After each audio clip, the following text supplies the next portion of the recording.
the TT hookup. We are at Skonkenville Community Hall.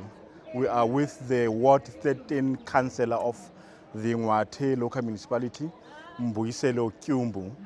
Today they are hosting a youth skills development workshop.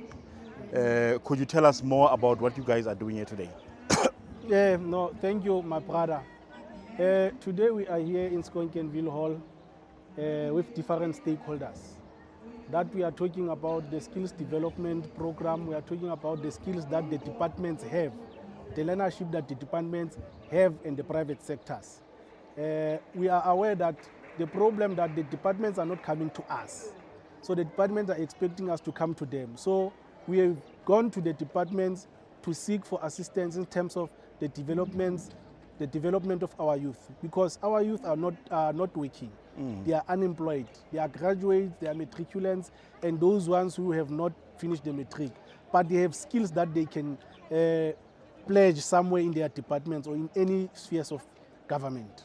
What did you realize in this particular ward that made you want to come up with this program? Let me say, on January, I had my first public meeting.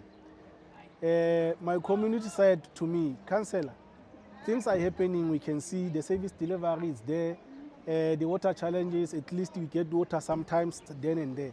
But can you please try to do something about these youth who are vulnerable, who are grade 12s, who are matriculant graduates, those who don't work, who are not working, who are still in need of work. Can you come up with something that can develop them? So when I go back and make my analysis with what the community said, I then decided to approach the departments.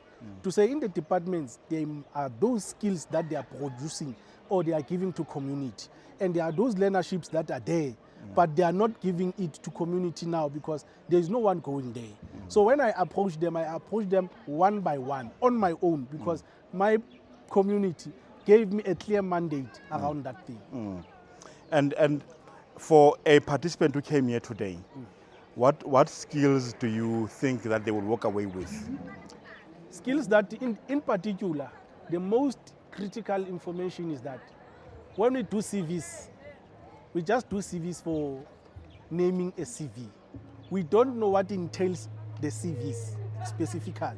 Because, for an example, in terms of the references, you cannot write the reference as your boyfriend or as your girlfriend.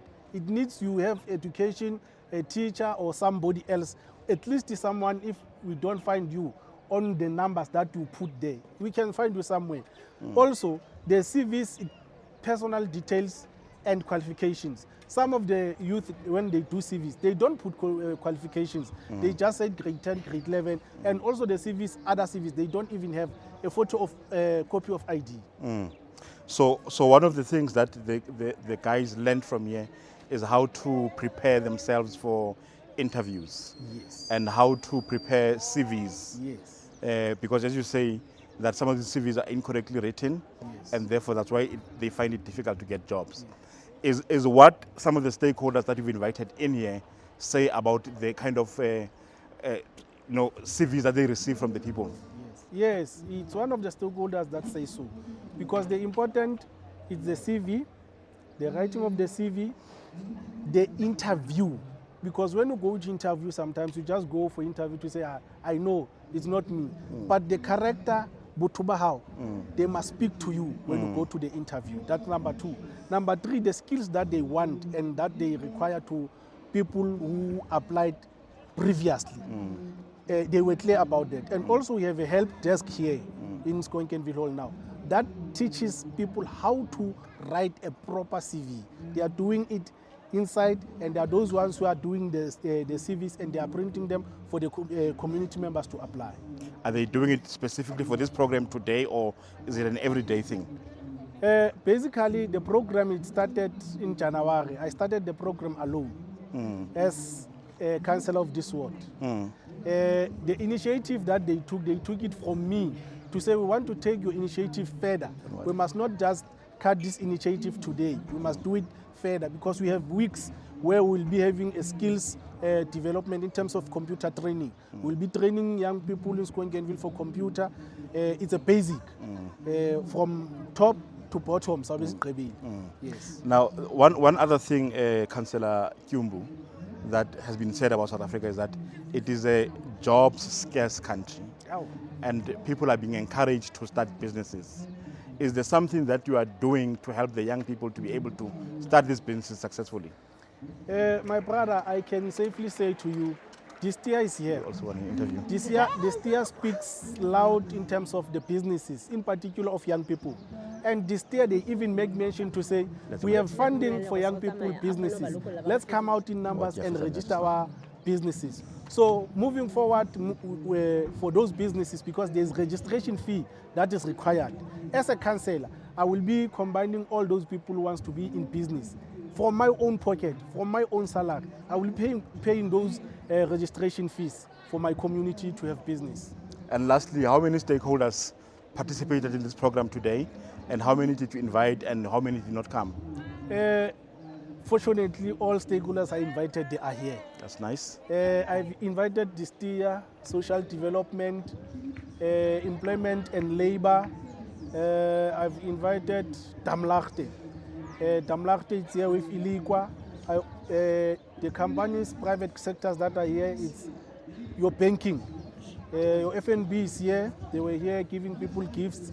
Telcom is here. Netbank is here.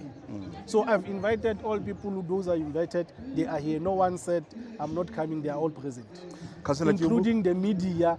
It's here. Yes. All medias that you can think of. The TT hookup is in the house. The TT hookup is in the house. That's why I'm here. Yeah. All the media in Tumahole is here. And Paris Gazette was here also. Councillor Tyumbu, thank you very much for your time, and best of luck for all your efforts. No, thank you, my brother. Thank you. We have been joined by a company named Workforce. I am with a gentleman and a lady, Anel and Ngwathe Khumalo. Ngwathe Khumalo, yeah. Could you please give us just some little information about who Workforce is? All right, so Workforce Staffing is an international company. We do recruitment, temporary employment recruitment, as well as we are HRI or human-centric company. We get involved in a lot of projects and also in the communities. And today, your involvement with this project that's currently happening here. When we came in, we had Ngwathe speaking, giving tips around, ability to get properly employed or to do interviews. Could you please tell us more? What is your actual involvement here? Okay, so today we've come and supported the skills development empowerment for the youth in Scottsville. Skonkenville, yes, yeah. So just in terms of our support, we were able to donate some water bottles just for the crowd that's come in, because hydration is important. We've also been able to provide them with some equipment so that they can make this day a success. And one of the key things that we came in to do today was obviously to do a presentation on just some golden nuggets that sometimes we miss in terms of the common things that people make in terms of mistakes when it comes down to job interviews and acquiring jobs and stuff like that. So I spent some time just mentoring and giving some advice to the young people that came today on what it is that is important from hiring managers when it comes down to CVs, presentations and interviews. And did you get any sort of feedback from them about how they interacted with the knowledge you're presenting to them? I think the general consensus It was very positive. Yes. It was very positive. I think a lot of them took home a lot of information in preparation for the next interviews. Because you mostly deal with this kind of issues, like you do staffing for the company. Yes.